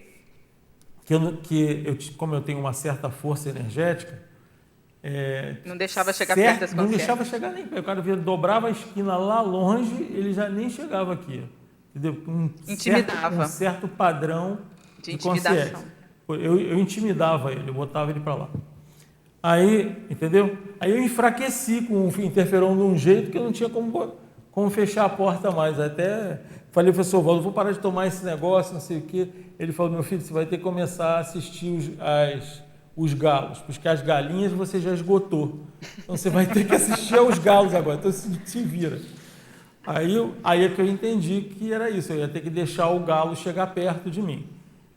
E aí eu comecei a ver que quando chegava o galo perto de mim, as minhas reações eram maiores em relação a mim. A reflexão toda disso é por causa disso, gente.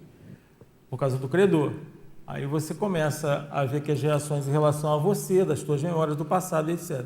Então você vai diminuindo, você vai fazendo uma mitridatização com a aproximação dessas consciências. Doses homeopáticas. Né? Doses homeopáticas. Entendeu? É esse que é o processo.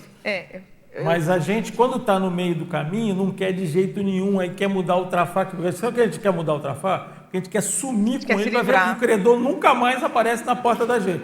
Não vai ter jeito de fazer isso, gente. Não vai rolar. Ô, Djalma, isso que você falou aí com relação a essa aproximação do credor é o mesmo movimento que a gente faz com a gente mesmo, né? O credor, vamos colocar o credor como se fosse nosso trafar, fazer um exercício, né? Isso, né? É mais ou menos isso. Você rejeita o trafar, então foi essa minha ficha que caiu um tempo depois, né? Você rejeita um trafar seu, que às vezes você nem sabe que está rejeitando. Lógico. Né? E aí você rejeita um bolsão de consciências, todas com aquele trafar. Elas reagem, elas atacam você, elas assediam você, porque elas querem seu afeto, e você dá rejeição. Né? Foi isso que eu percebi. No momento lá que eu decidi enfrentar a minha aversão, porque eu acho que tudo isso aí parte de um enfrentamento de aversão. Sim.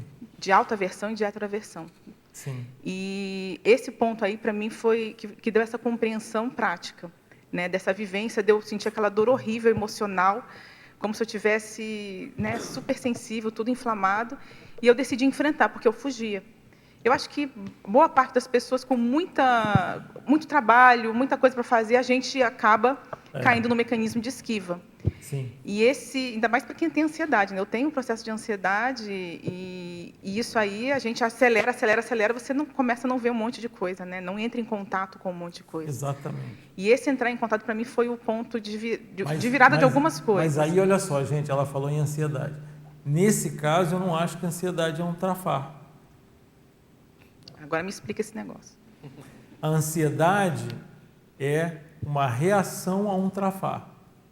Sim, perfeito, é isso mesmo. É um traço que é um efeito. É um efeito. Verdade. Ele não é uma causa em si. Isso vai falar assim, ela vai mudar a ansiedade só se relacionar com o negócio. Então, às vezes, o que a gente pensa que é trafar, que é um traço daquele estrutural, estruturante, lógico, tudo isso é traço, mas não é esse trafar que eu estou falando aqui, tá certo? São traços mais por fora da cebola. Você imagina. São traços e efeitos. Você imagina, Entendeu? você não Não é o enfrenta traço credor, básico. você não conversa nem com o seu credor para dizer quando é que você vai. Não posso pagar agora, dá para aguentar um pouco, você nem conversa. Em geral. O cara vai ficar te ameaçando energeticamente. Aí você tem lá uma ansiedade, que você se sente ameaçado, você não sabe de onde que vem. Pô, a maior parte disso, óbvio que eu comecei a perceber que vinha de credor. Não cuidado, não tratado, não conversado. Das inter-relações. Devo, não nego, né? Pagarei quanto puder, mas não era esse caso comigo. Eu devo e eu fugia. Isso. Né? E aí isso, óbvio, aumentava a ansiedade. Perfeito. Então, foi esse movimento de você enfrentar isso. O negócio é eu parar para... Está muito difícil. Então, para e absorve o difícil, abraça o difícil, né? Porque essa é a dificuldade. Vai no sentido contrário. Vai no sentido contrário do seu instinto de autopreservação. Djalma. Só um detalhe, só um minutinho, que tem a ver com o que ela estava falando. Só uma coisa. O credor ou a Consciex, lá, não interessa, ela não está precisando do afeto. Ela precisa de assistência. E assistência não é afeto, necessariamente. Claro que isso vai junto. É a compreensão. Porque se ela pega afeto, ela vai virar como é que é? Alguém dependente, entendeu? Energivora, só isso. Não é bem afeto, é compreensão. Isso. Se ela compreender, se ela entender com toda a situação dela, e muitas vezes ela vai entender a hora que ela te enxerga. Isso. Certo? Só. Perfeito. É uma coisa básica. Se você negar afeto, nada mais vem depois. Não, mas eu entendo assim, aí a minha experiência. É o veículo. É a forma que eu comecei a ver na minha prática. Não estou negando o que você está dizendo. Entendeu? Pelo meu processo, eu tinha uma sonegação de afeto. Entendeu? Então, eu trouxe aqui como uma coisa geral, mas, na verdade, é da minha experiência. Como o Djalma falou, Trafara é individualíssimo. Uma base de afeto, dentro da minha percepção, você não consegue ajudar a pessoa a compreender nada. É igual a pessoa está com fome, você não vai fazer ela entender alguma coisa, você não vai conseguir, tem que dar aquela comida ali. Então, eu entendo hoje que, sem uma base de afeto, você não passa para as outras etapas. No teu caso específico, realmente... No meu caso específico, eu entendo isso. Entendeu? Ou fraternismo, eu acho que é o nome, fraternismo. Eu falei afeto, mas então fraternismo. Sem essa base, eu acho que a gente não anda, entendeu? É interessante, isso aí, sempre, então, fraternismo. é interessante sempre ter esse detalhismo no vocabulário, porque é diferente. Afeto. Fraternismo. Ele engloba essa questão da compreensão, da aceitação. Pensando aqui na relação do nosso amigo que estava falando de intenção, eu cheguei numa conclusão em relação à cosmoética, que se a gente começar, pouco a pouco, se despojar, se colocar mais a favor dos outros, naturalmente a gente qualifica essa intenção. É mais ou menos assim, eu vou pensar nesse trafar, é melhor eu mudar porque é o melhor para todos, inclusive para mim. É verdade. Né? Assim a gente se coloca, a nossa síntese de temperamento a favor do cosmos, a favor dos credores, a favor de todos. E aí a gente vai evoluir mais rápido, chegar numa desperticidade, num evoluciólogo, e aí por aí vai. Você concorda com isso? Essa motivação é assim, perfeito. Mas na hora que você vai se relacionar especificamente com aquele cara, com aquele calo, o negócio é pensar no cosmos na hora que o calo doeu. Exato.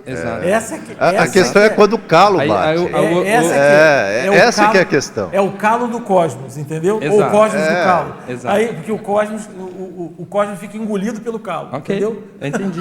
Esse que é o claramente. É isso que é difícil. É importante entender isso. Tem uma coisa...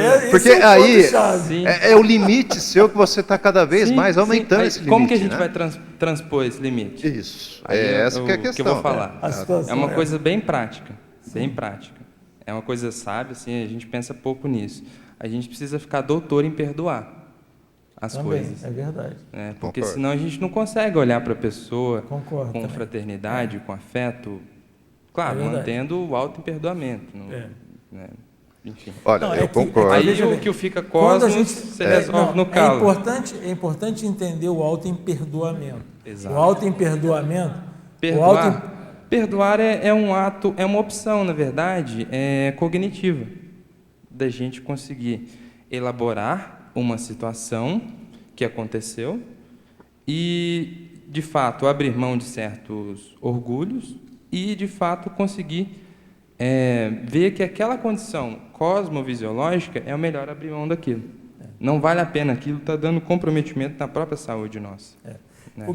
Perfeito. Isso que é perdoar. Eu acho que eu entendo do auto-perdoamento, principalmente, é a responsabilização pela situação. Exatamente.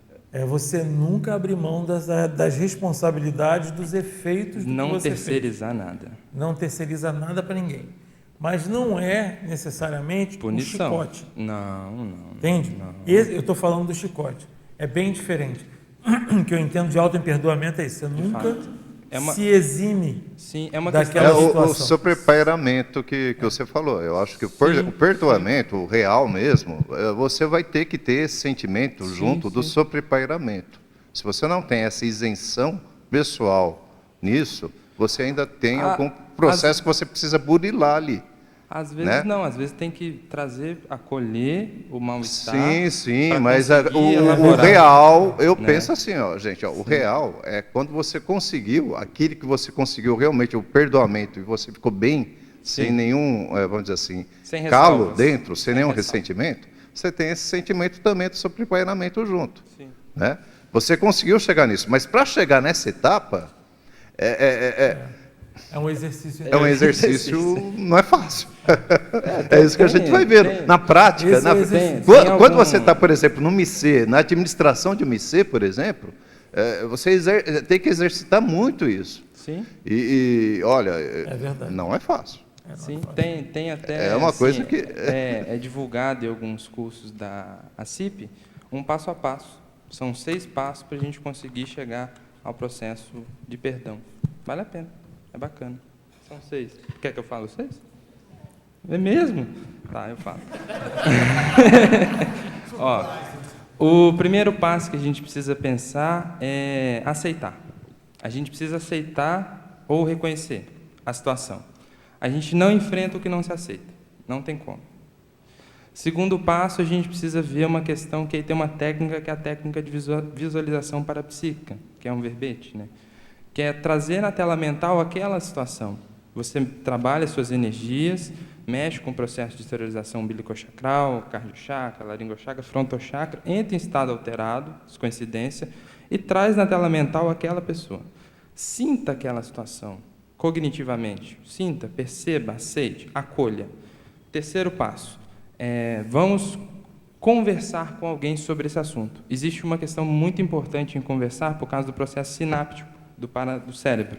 A gente fala, a gente vinca aquilo, as pessoas reconhecem, tem um processo nosso de aceitação, de grupo e tudo mais. E aí, a quarta etapa é uma questão de começar a ver os comprometimentos na própria bem-estar e saúde de manter essa condição. Né? Assim, às vezes a vida está travada por causa disso, até certo ponto. E o quinto passo é começar a elaborar ou compreender os porquês. Compreender o porquê daquela pessoa, compreender o porquê de si, aquela relação, a minha responsabilidade, que de fato às vezes nem eu antes era o algoz e agora estou ali numa condição de paradireitologia, enfim. E aí o sexto passo é o momento que a gente vai de fato conseguir, entra em estado alterado de novo, mexe com as energias e coloca essa pessoa em estado de graça, que isso seria o perdoar. Só que exige essa etapa cognitiva, não é uma coisa emocional. A gente precisa compreender, porque assim, se a gente não ligar os pontos das coisas, tudo fica desconexo, aí entra os conflitos e tudo mais. E tem uma técnica também para saber se perdoa ou não alguma coisa, que é interessante você falar disso. Sim, tem. A técnica se perdoa. Não, é basicamente assim. Mesmo processo da primeira etapa, entra no processo de esterilização, entra em estado alterado e traz a pessoa na tela mental. Veja as suas reações. Porque quando entra em estado alterado, é a holomemória que está funcionando. Você não tem controle. Entende? Não tem a questão autoconsciente. Vai funcionar o processo subconsciente, ou holomemória e tudo mais.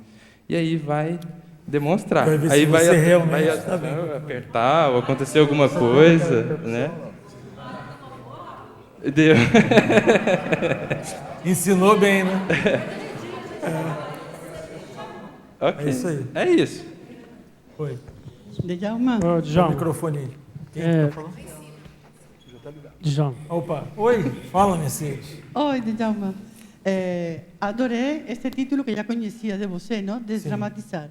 Eu apresentei no simpósio, um dos simpósios da Conscius, um artigo que falava não de desdramatizar, sino de ver o trafar como um amigo. Esse era um símbolo, obviamente. No puedes fazer isso assim, fisicamente. Mas isso me hizo pensar também em seu trabalho, não? Mas eu estava tendo muitas dificuldades para pôr as casuísticas minhas, pessoais, não? Então, quando eu comecei a ver, bom, eu tenho um monte de coisas. Umas que são melhores, outras avancei bastante, outras ainda estou aí com dificuldades. El ver mis coisas, mis dificuldades, mis travares, como algo que forma parte de mim até hoje, outros já vão desaparecendo.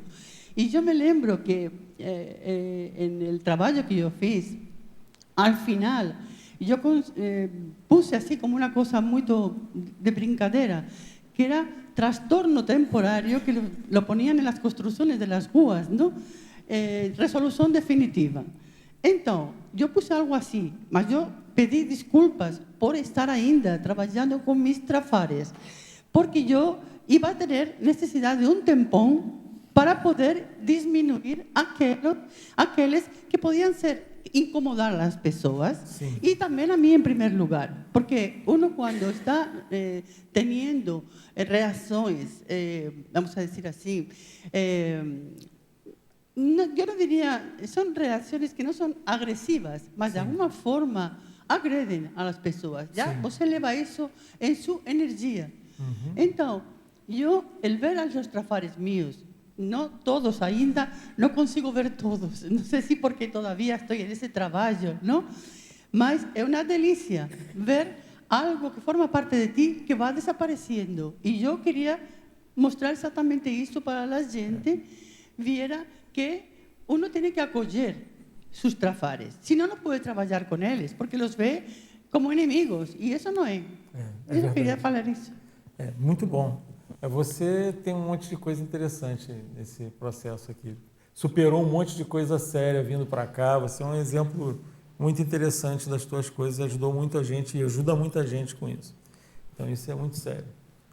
Agora, isso que ela falou ali, um ponto importante do que ela falou é assim, é gostoso.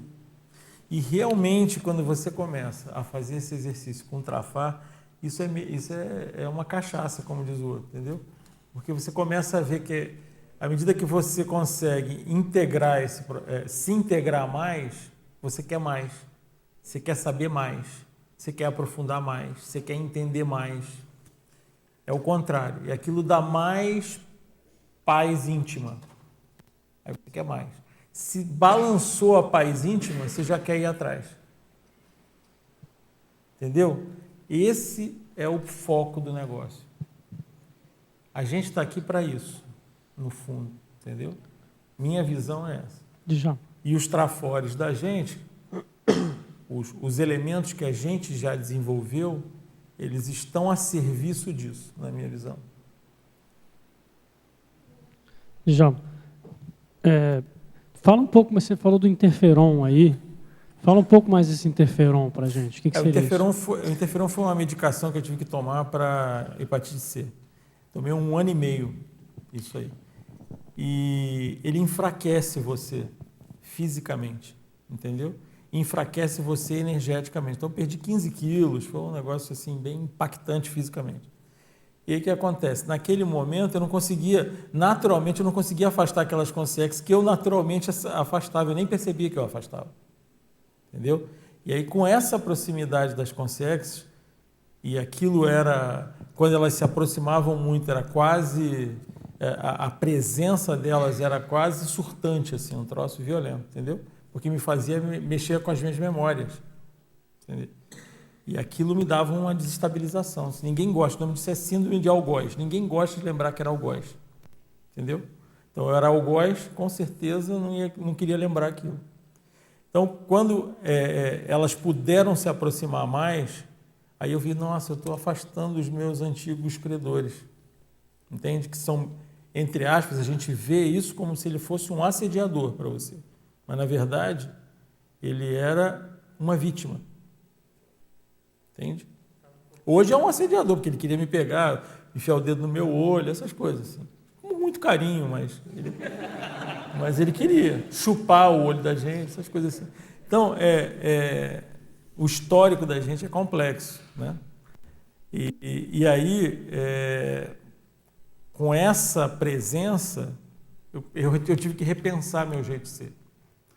Eu falei assim, eu tinha um valor muito grande na força. E aí, quando eu enfraqueci, eu vi que era importante também ser fraco em algum momento. Entendeu? Aí eu entendi que não era fraqueza por si só, mas essa permissão da entrada no seu íntimo. Quando chegou naquela situação, não tinha outra saída. Ou eu vinha buscar o equilíbrio dentro do meu íntimo, não tinha para onde fugir, né? Porque eu não tinha como sair daquilo. Eu não tinha como afastar a consciência. Eu tive que buscar o equilíbrio dentro do meu íntimo. Aí eu trazia a consciência para dentro do meu íntimo. Quando você traz ela para dentro do teu íntimo, ela te entende também, e você entende ela. Entendeu? Naquele momento ali.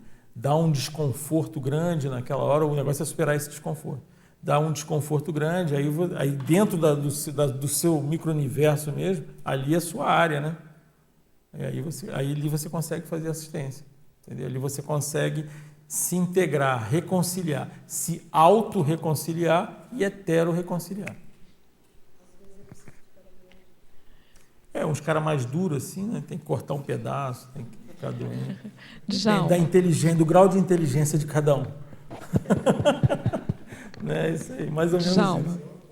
Djalma, oi, fala. O que te ajudou dentro desse processo de fragilidade e de encontrar esse equilíbrio íntimo? O que te deu mais força, assim?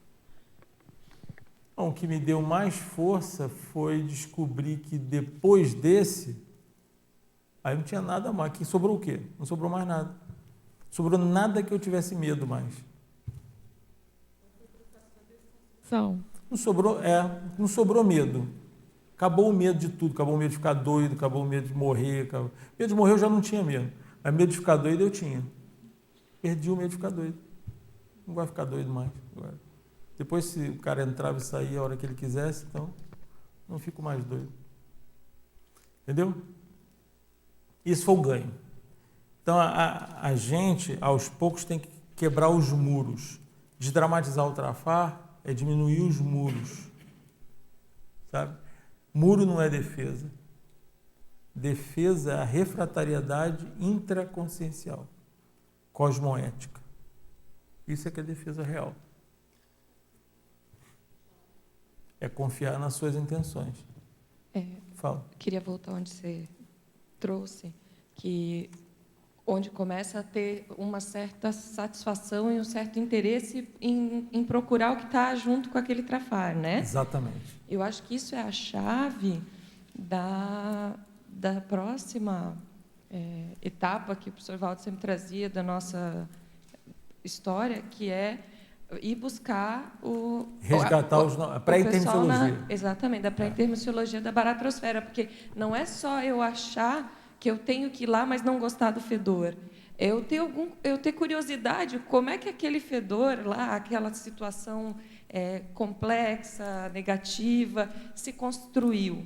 Né? Eu consegui olhar aquele meu assistido com uma curiosidade e um certo grau de solidariedade. Eu quero ajudar, eu quero saber, porque aquilo não me afeta negativamente mais. Eu acredito que hoje, quando eu vejo assim os pacientes, né, que trazem os problemas, né, eu vejo que é o que me instiga. Quando eu tenho um paciente ali que é super complexo, que eu não sei o que está acontecendo, ou é um colega, porque nem todo mundo é só o desafio já é... O desafio, a curiosidade, a compreensão da complexidade humana. Né? Cada um, talvez isso não seja a resposta para todos, mas para mim funciona bem.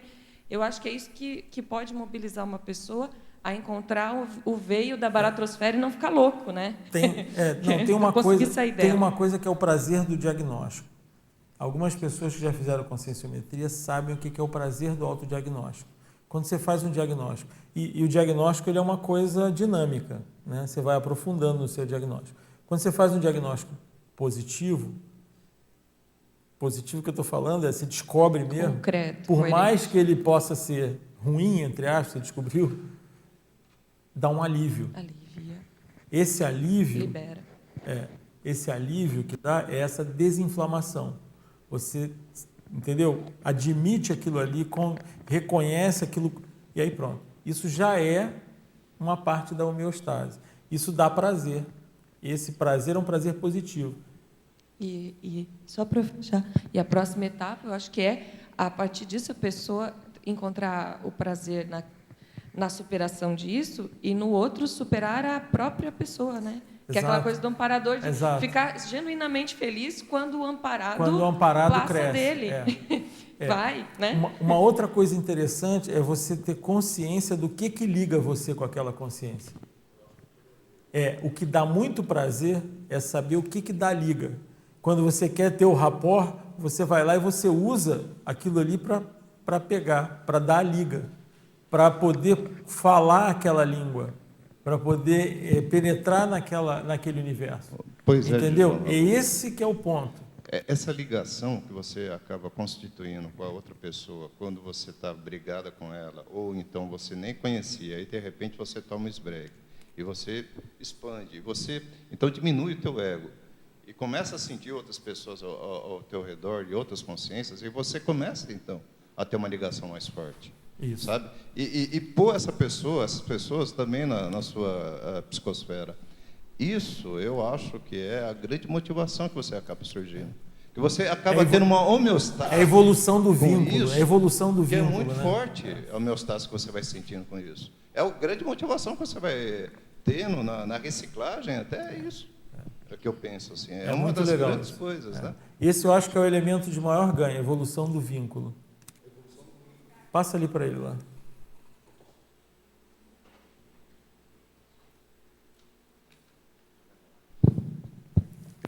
Você comentou que você diminuiu a sua força para poder acolher mais as consciências. Isso. Tá, então, não me diminuíram, não fui eu não. Se eu tivesse tido mérito assim, e a inteligência evolutiva de fazer isso, não, eu não fiz isso. Foi o interferon que fez. Tudo bem, mas mesmo nesse sentido, mesmo que tenha sido interferon, foi obrigatório. Foi um paradoxo, porque você diminuiu até certo ponto. Interferon diminuiu um pouco, diminuiu a força, mas até certo ponto você cresceu na cosmoética. Sim. Tá. Qual foi o seu entendimento, depois dessa experiência, qual foi o seu entendimento sobre desperticidade depois disso?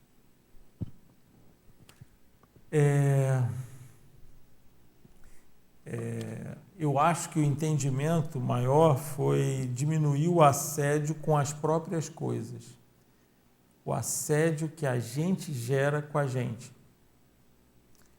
Sabe? Esse assédio que a gente gera na relação com a gente mesmo é que eu acho que é a base da gente iniciar e pensar em desperticidade seriamente. Tem a ver com conflito, sabe?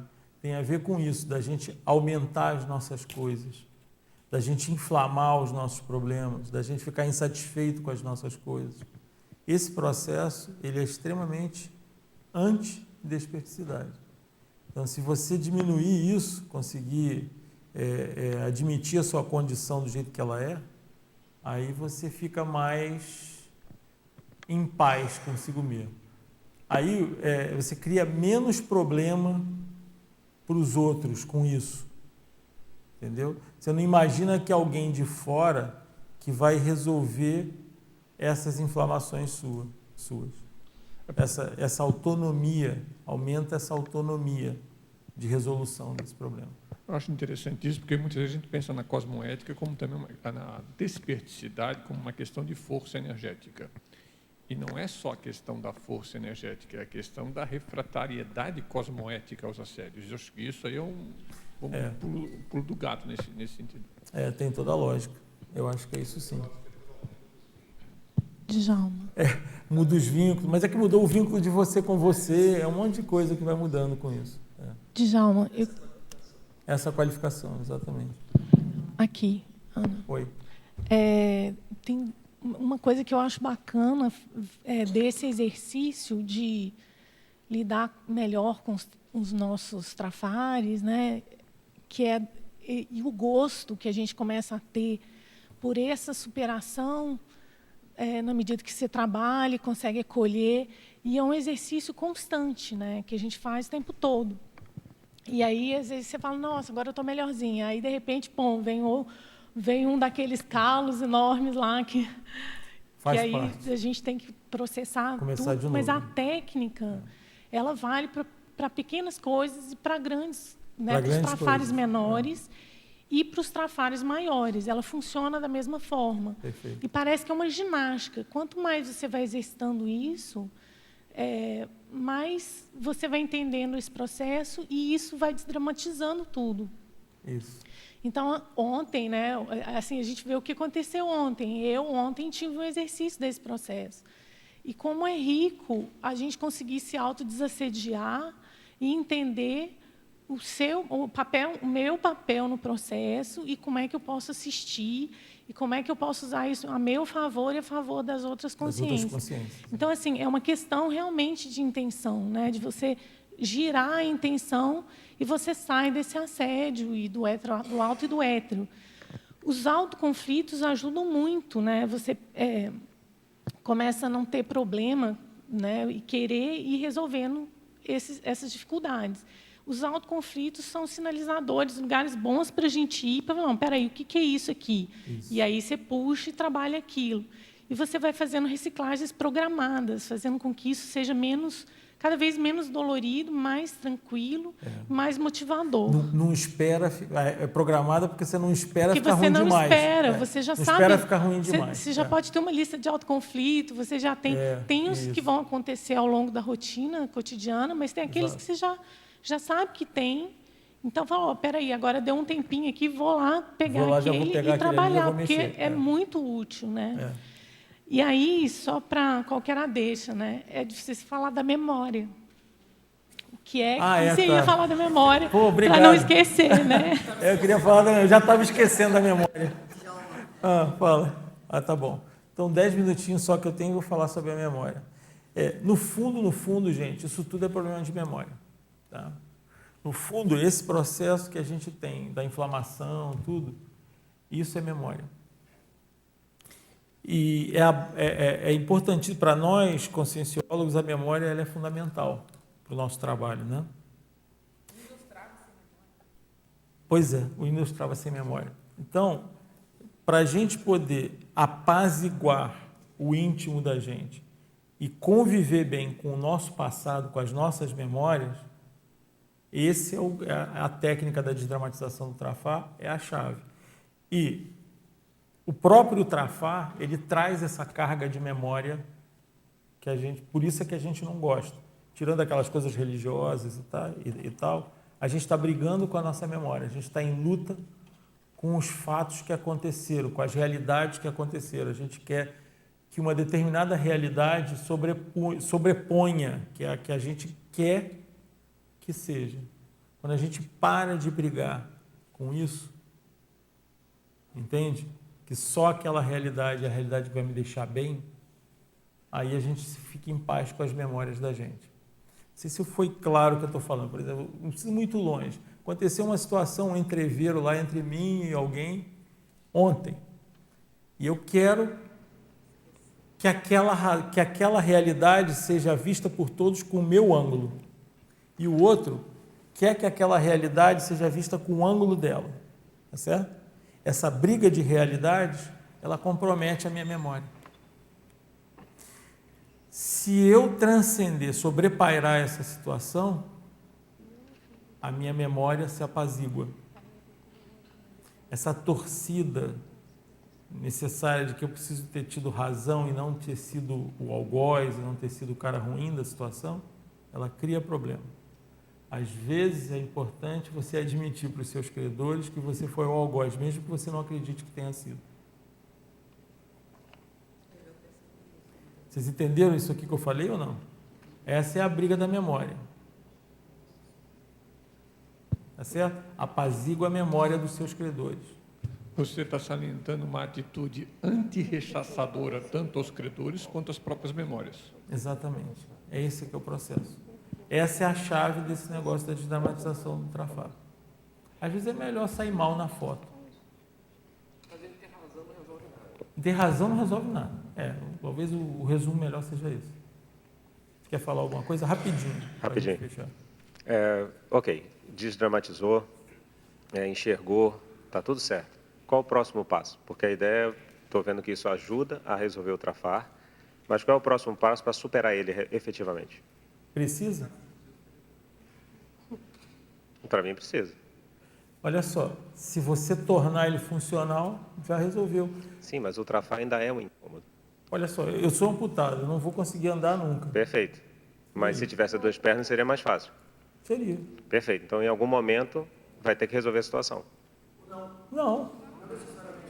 Olha só, eu então, não tenho duas pernas. Então, a pessoa é tímida e ela se acomoda à timidez, é isso? Veja bem, eu tenho que tornar... Porque isso vai interferir a vida dela, isso vai interferir na ProEx dela. Em algum grau. Olha, entende? Torna funcional primeiro. Sim, como é que se torna a timidez funcional? A timidez? Estou dando um exemplo, trazer para a prática, vamos dizer. Mas, por exemplo, no caso das duas pernas, faz de conta. Eu tenho um quê de vaidade e o ele também. A partir de um dado de limitação. Vamos estudar real, vamos pegar um traço... Estuda a timidez, vamos estudar a timidez. Tá? A timidez é um trafar e te incomoda, tá certo?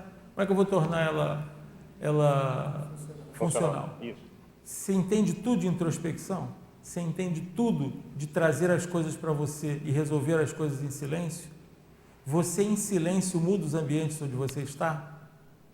O que você faz com com o seu silêncio, com a sua não ação? Entendi. A sua não ação, ela é uma ação positiva para os outros? Perfeito. Só que isso em algum momento vai ser um gargalo, porque às vezes para você desacelerar você tem que falar. Você tem que colocar. Não, às vezes vai ter que falar.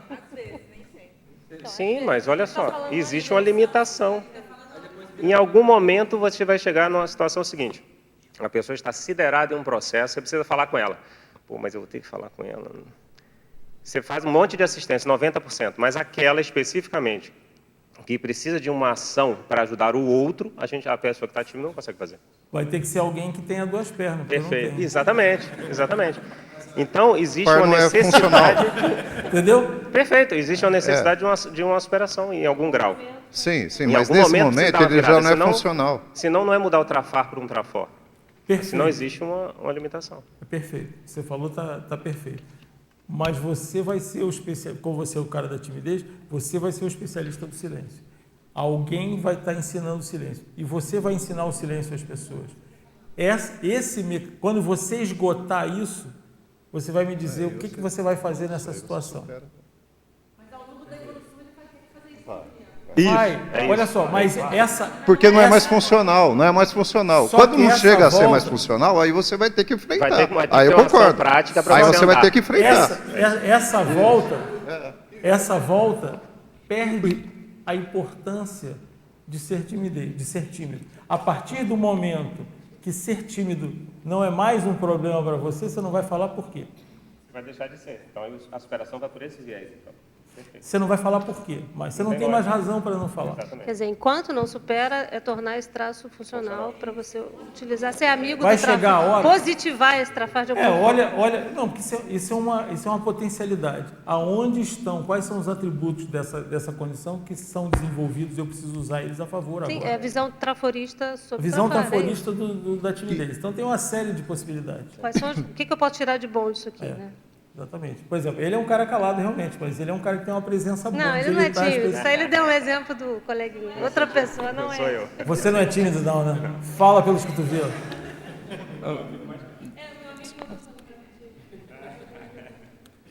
Pô, 2 minutos para acabar. Não, menos. Eu fiquei pensando na relação que, por incrível que pareça, né, de um dia a gente vai virar serenão, né?